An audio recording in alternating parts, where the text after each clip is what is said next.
Okay, good morning, everyone. I wanted to update Oklahomans on what we're doing to fight back against the federal overreach coming from President Biden. I also want to show how President Biden's policies are hurting Oklahomans. I'm here with Attorney General John O'Connor, Dana Weber, the CEO of Webco Industries, which employs 1,300 people out of the Tulsa area, Caroline Swink, who is a nurse at Stillwater Medical Center, and General Tommy Mancino, who's the Adjunct General of the Oklahoma National Guard. Thank you so much for being here today. 1 year ago, Joe Biden, as president-elect, told Americans that he would not mandate the COVID vaccine. He said, and I quote, "I don't think it should be mandatory, and I wouldn't demand it to be mandatory." As we all know now, that was a lie.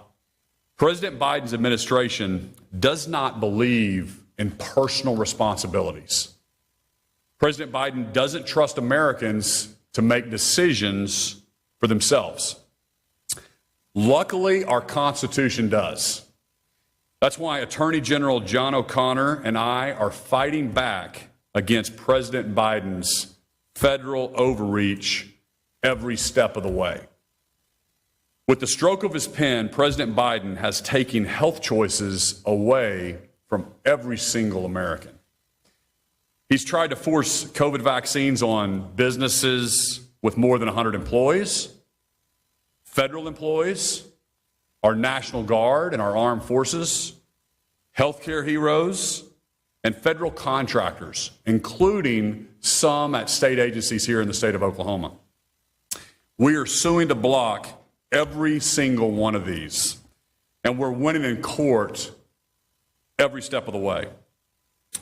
I'd now like to turn it over to Attorney General John O'Connor for more details on how we're fighting to protect Oklahomans.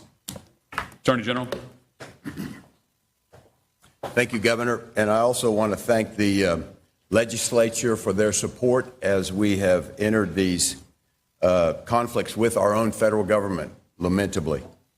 So let me say, first of all, that I have been vaccinated, and my problem is not with the vaccine. My problem is with the notion of it being mandated. I also have a problem with the use of our paychecks as the tool or weapon against our employees, our good Oklahomans. And I have a problem with the federal government using our good employers to do the dirty work for the Biden administration. There's been a lot of confusion. Why so many lawsuits? And it's because the Biden administration has rolled out its vaccine mandates on multiple fronts. So we have, as you know, we had an OSHA mandate, which now has been enjoined. We've been involved in that. That was for employers who have more than 100 employees. That is nationwide enjoined at this time. There's also then one that was rolled out by CMS, which has been enjoined. And that was the one that said to our frontline healthcare heroes from just a year ago, either take the vaccine or you're fired. Now, remember that in healthcare, these healthcare workers have been treating our people since February of 2020. Now, all of a sudden, it's a matter of health. It's a healthcare problem. And I can tell you right now, with the number of people we're going to lose in Oklahoma in our healthcare services, it's going to be a public healthcare crisis. So it's going to have the opposite effect of what the president has intended. We also have filed a lawsuit against the Biden administration as they tried to compel all federal contractors to insert in their contracts that they will vaccinate and all their employees will be vaccinated and all the companies they work with will be vaccinated. Again, for the same reasons that are behind every one of our lawsuits. That is, the president does not have the authority under the Constitution or the laws of our country to mandate these vaccines. We also then filed a lawsuit against the Biden administration just last week to provide protection for federal employees, members of the military, and our National Guard. Again, we have a situation where they are now saying it's a matter of readiness, but they've been going for 20 months without it being an urgent readiness problem back then. And so we think that it's just a pretext. At any rate, that again is unconstitutional. Finally, we have a civil rights lawsuit. About 2 weeks ago, we heard that Ascension Healthcare had planned to deny all requests for religious exemptions from their vaccine mandate, and that on a given day they were going to lay off about 130 or more employees. They called it a suspension, but it was really either a layoff or a firing. We filed a lawsuit that morning. Our civil rights unit filed a lawsuit on behalf of the state of Oklahoma against Ascension Healthcare. And remember, I don't have a problem with St. John. St. John Hospital has been a good community partner in Tulsa. I was born there. My 4 kids were born there. But we're not going to have a situation where people are discriminated against at the cost of their paychecks based upon their religious beliefs. And so a TRO was entered on that day against Ascension. It was scheduled for a hearing on December 1. Ascension and our office agreed to extend that into January, so that TRO is still in effect. And I am told that that has given essentially permission to healthcare providers across our state to actively grant those religious exemption requests. And so we've saved a number of jobs of good Oklahomans, again, healthcare professionals who should never have been put in a position where they were having to sacrifice their religious beliefs or sacrifice their paycheck. Thank you. And this is Dana Weber, from the CEO of Webco.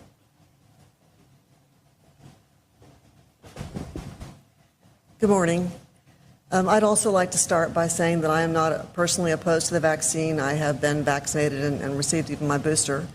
But I also believe very strongly in each individual having the right to make their own personal decision as to what is right for them.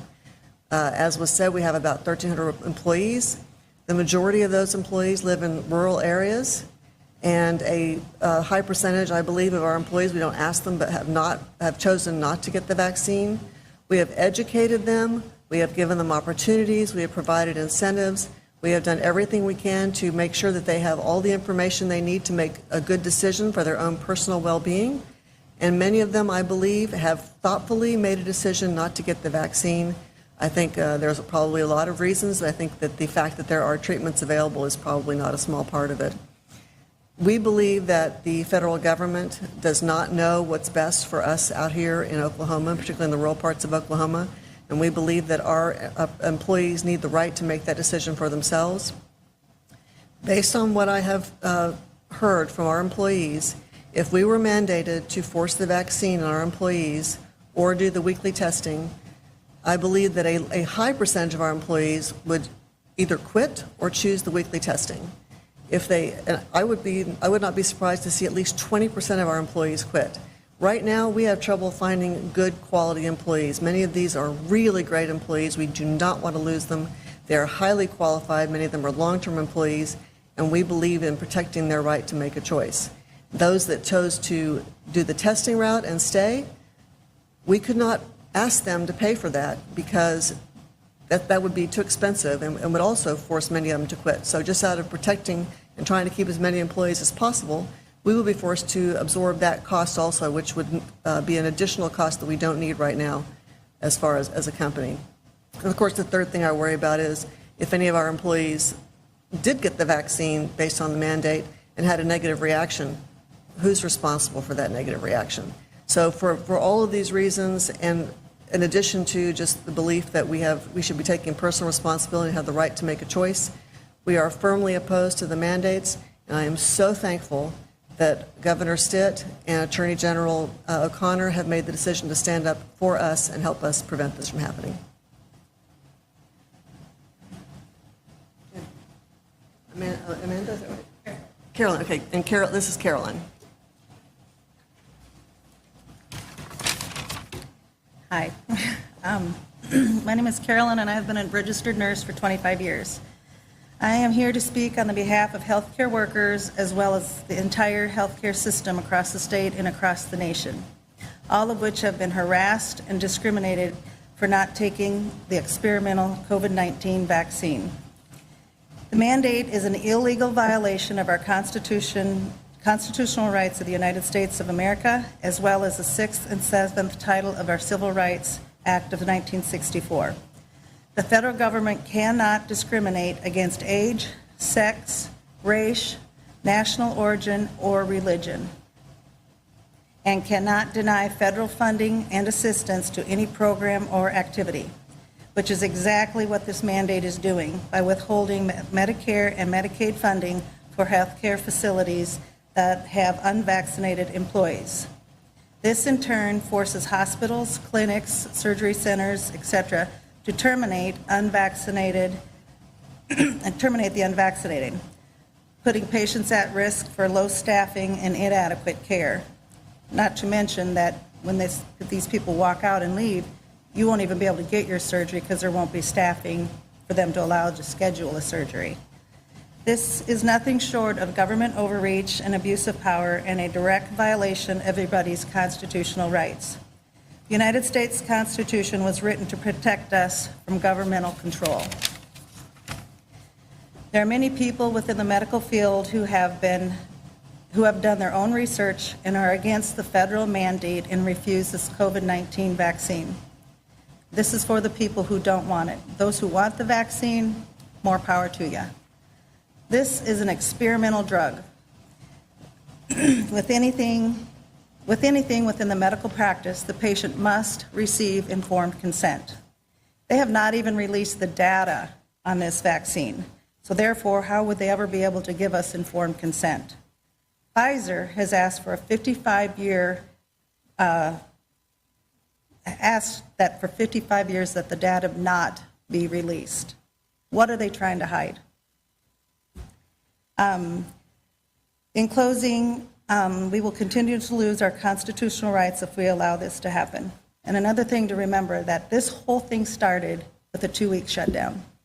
And now this is where we're at. And I was talking to them earlier, you put a dog on a long leash and you take one link out at a time, which is exactly what our federal government is doing, and you get that dog over time down to 1 or 2 links, it doesn't even notice. And we are losing our constitutional, this is 100% about our constitutional rights, and we got to fight for them.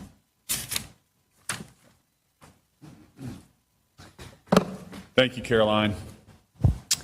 Well, you've heard today how President Biden's actions, they're bad for America and they're bad for Oklahoma. Inflation is now at a 30-year high. We're paying more for everything, from groceries to the gas pump. There's supply chain issues all over the place. We are seeing that.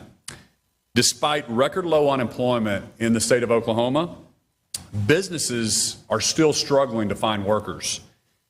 And the president now wants to double down and mandate, and would be more harm for businesses. And there's stories like what you heard from Dana all over the country. Like Dana, I used to run a business before I became governor. We had 1,600 employees. I can't imagine how a CEO could look his longtime employees and friends in the face and tell them they're going to lose their job if they don't get the vaccine. The decision to take a COVID vaccine should be made by Oklahomans and their doctors, not their bosses, and certainly not the federal government. Here's the truth. One size fits all, it doesn't work, period. Throughout this pandemic, cases have gone up and down in different parts of the country, regardless of how many mandates were in place. Right now, Oklahomans, the most cases per capita in the entire country are Minnesota, Vermont, Wisconsin, and Michigan. They've all used lockdowns and mandates rather than freedoms and personal responsibilities like we've done here in the state of Oklahoma. Vermont has the highest vaccination rate in the entire country, and they have more than 3.5 times the number of cases per capita that we do here in the state of Oklahoma. You know, I've been saying this since March of 2020. The goal, it's not possible to have 0 cases in our state. This is a virus and something that we're having to learn to live with. And we can't let the president or anyone tell us that cutting back on freedom is the way to solve this problem. Our freedom is what makes our nation so special. We have freedom of speech. We've got freedom of religion. Our founders, they uniquely understood that religious liberties were the key to all other liberties. Not every country has that. I love Ronald Reagan's definition of freedom. Ronald Reagan's favorite definition of freedom was freedom is the ability to say no. And we're living in a time where the President of the United States thinks it's perfectly fine to sacrifice our freedoms for something else. When he announced his vaccine mandates, Joe Biden said, "We cannot allow the unvaccinated to stand in the way of protecting the large majority of Americans who have done their part and want to get back to normal." If the majority of people think one way, is it okay to force everybody to think that exact same way? This is so deeply troubling to me. I believe our Constitution protects the minority's viewpoint. You know, listen, today you might find yourself agreeing with or not even really caring about a few extra mandates. But tomorrow you may disagree. George Orwell, famous author, he wrote, "If liberty means anything at all, it means the right to tell someone what they don't want to hear." Oxford, our forefathers, they talked a lot about life, liberty, and the pursuit of happiness. What is liberty? Oxford defines liberty as this: the state of being free within society from oppressive restrictions imposed by authority on one's way of life, behavior, or political views. As governor, I want Oklahomans to know that I will never sacrifice your liberties or your freedoms at any cost. There's nothing more precious or more fragile than our freedoms. Thank you, and I'll open it up to some questions now for myself or for our panelists here. Governor, you're going to make sure that's clear on your position on the ability of Oklahoma employers to impose vaccine mandates on their own employees, a nursing home owner or a hospital. Yeah, so that's something the legislature is going to work on probably next session. You know, when you start mandating to businesses what they can and can't do, I think that's a slippery slope. And so as much as I hate it, getting involved in a private business and telling them what they can or can't do is not the government's job. And but I do think it's I think it's an employment law issue. I think they're violating some religious liberties. I encourage all Oklahoma businesses to give those religious and personal exemptions. Here's the truth. I have people call my office all the time, and for whatever reason, there's a medical issue that they can't take this, or maybe there's a religious reason that they don't want to. It's not, you can't do a one-size-fits-all. And I think everybody up here, or most of us, have said, hey, the vaccine's fine. We've actually taken the vaccine. This is about trying to say from an executive order at the White House that you can dictate and mandate to every single American what's best for them. It's anti-American, it's anti-Oklahoman, and we're going to fight back against that. You're going to get past the Pentagon over vaccinations for National Guard members. I know, short of a court getting involved and that's deciding it either way, how does that get solved? It doesn't seem like you or the Pentagon are going to budget. Well, let me have the General Mancino, who's our adjunct general, kind of speak to that. He has a lot more information. And again, it's the same principle. It's, hey, as long as you're under the governor's command and what's happening in the state of Oklahoma, here's our rules, and we're going to give people personal choices in the state of Oklahoma. General? Yeah, thank you for the question. First thing I'd say is that this is a complicated issue, and I will be available if anybody would like to talk about Title 32, Title 10 after this. But as the governor said, under Title 32 USC, he is the commander-in-chief of the Oklahoma Army National Guard and Air National Guard.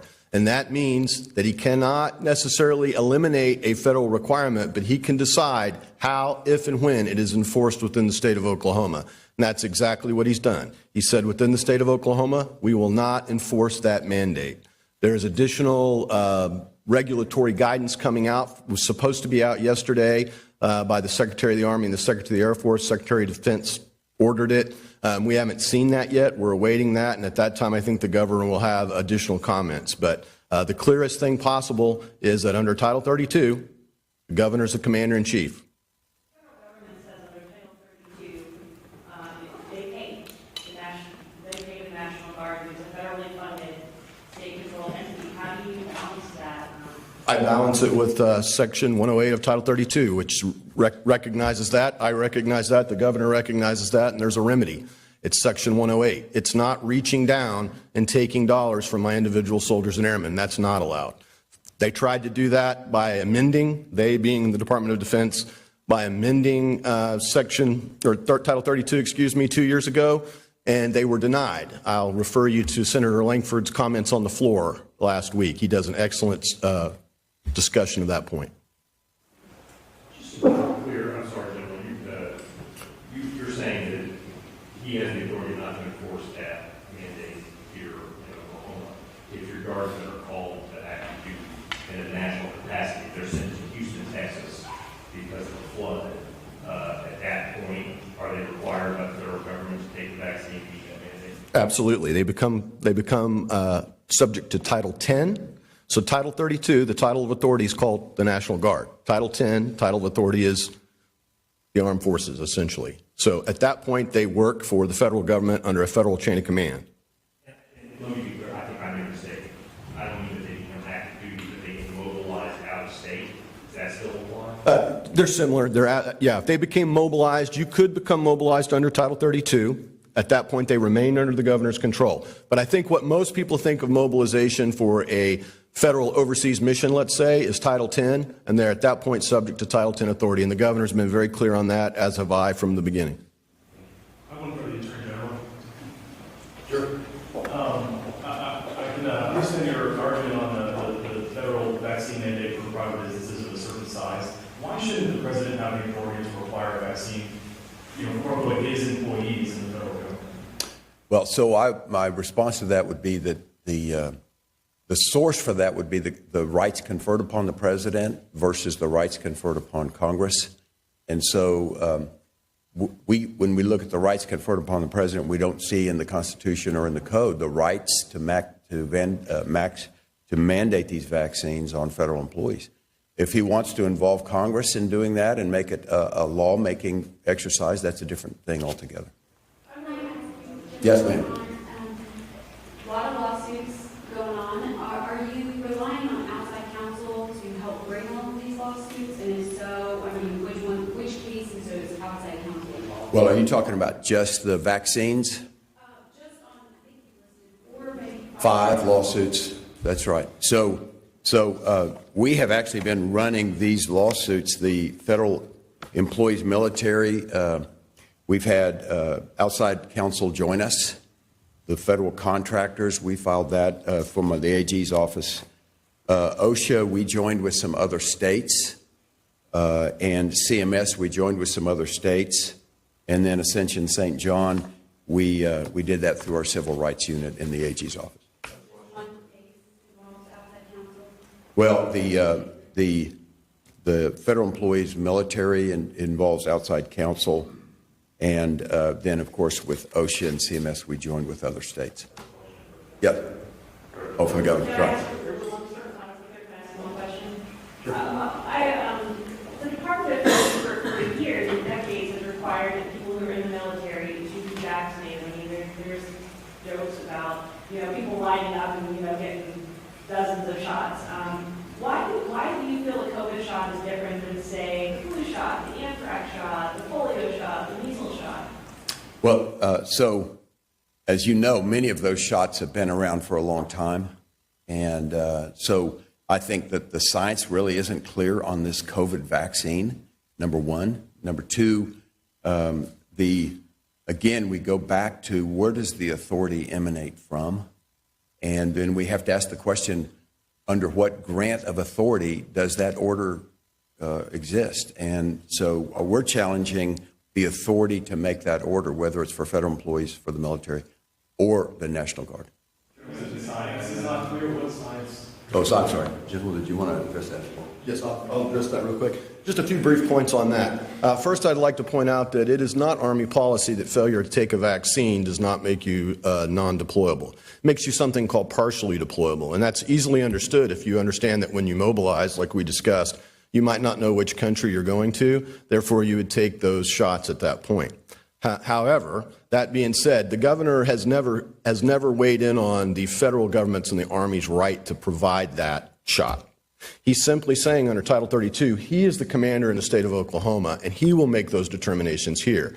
So the efficacy of the vaccine, I'm triple vaccinated, et cetera, is irrelevant in this discussion. This is a title of authorities discussion, a constitutional question. Does that answer? Ask the legislature to replenish the federal overreach legal fund. Were you asking me? I'm sorry, I couldn't hear. Oh, please.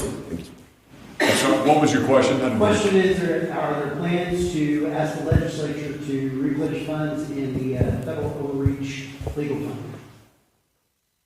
$1 billion this year.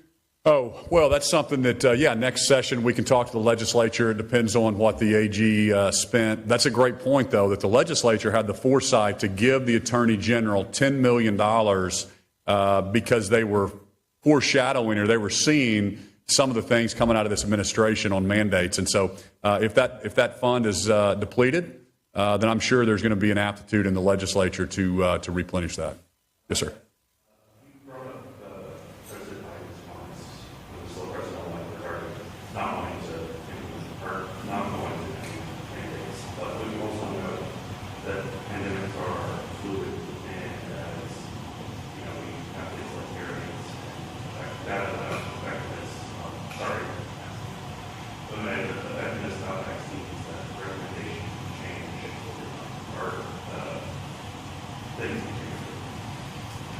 There's a lot of change over time. I'll stick with my comments. I quoted what he said, and we can read into it whatever you want. What he said then is not what he's doing today.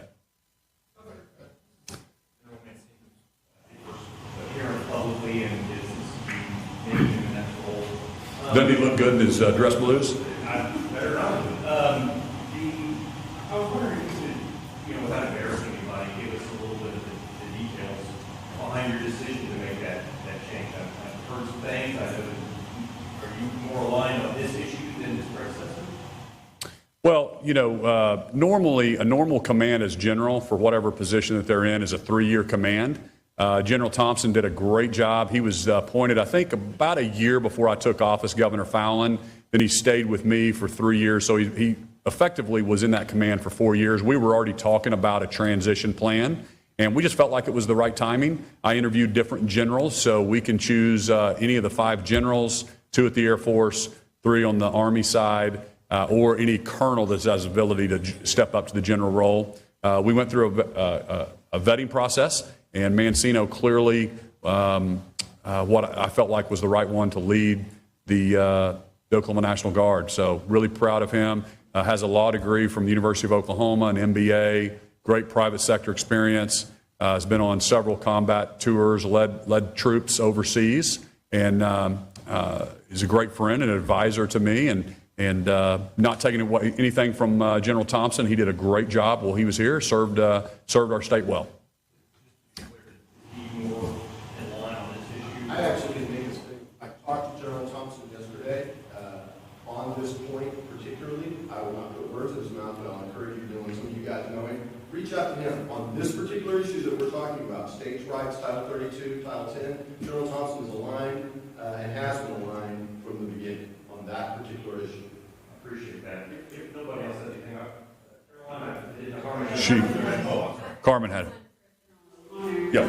I was just wondering if you know how much of the $10 million from the state reserve powers unit has been spent so far? No, I really don't know an exact amount. I just know that we're monitoring that, and I think we're well within that allowance, and we appreciated the legislature setting that aside for us. And to the prior question, pandemic does not mean we put the Constitution in a box in the attic. We're a rule of law nation, and we have rights under the Constitution, and those rights really are alive throughout even a pandemic. Sorry, you guys asked the different vaccinations and why COVID one is different. Just one follow-up. You said the science is not clear on the COVID vaccine. What specifically is it clear? Well, I think how long it's been around, what are the post-vaccine or vaccination effects? And I've heard, and honestly, one of the deeper questions is, who do you trust for the information? At one point, we were told that the natural immunity was 27 times more effective than the vaccine. And yet, when all of these mandates roll out, they don't give any respect to natural immunity. So I don't know. I just think the question of whose information rules, and it also, for example, we go back to OSHA. OSHA said a year ago or last year that COVID was not a workplace issue. It was a community issue. Then all of a sudden, OSHA issues a mandate. So the one thing that's a constant is the United States Constitution. And so we start there, then we look at the laws, and we constrain everybody to act within those. So just a quick question. I guess this is for the Attorney General. So what specifically happens next? You mentioned that there are other lawsuits that you have joined, and we know that the Defense Secretary for the Biden administration rejected it, but what specifically will happen next? What can we see in the next month or so? Well, I think as these cases wind through the courts, the OSHA, the CMS, the federal contractors, we are going to see that the injunctions are going to be upheld because of they exceeded their authority. And so I think that's going to happen in OSHA, it's going to happen in CMS, it's going to happen in federal contractors, and then in our latest lawsuit. And with respect to, and those cases are all moving quickly. The courts are respecting the fact that that should be addressed quickly. With respect to the Ascension St. John lawsuit, our civil rights investigation is moving forward promptly as well. Legal question. Last session, the House and the Senate passed the federal overreach bill. Sorry for not knowing the number on that one. Representative Stitt was part of that. Does that give you any power when these come down to enforce that law over these federal mandates? I see that law as more of a funding exercise and an expression by the legislature that Oklahomans can make the decisions for themselves. Thank you. And so we view that as a funding deal for our office and a mandate to go fight federal overreach everywhere it shows up. Thanks, everybody. We gotta go.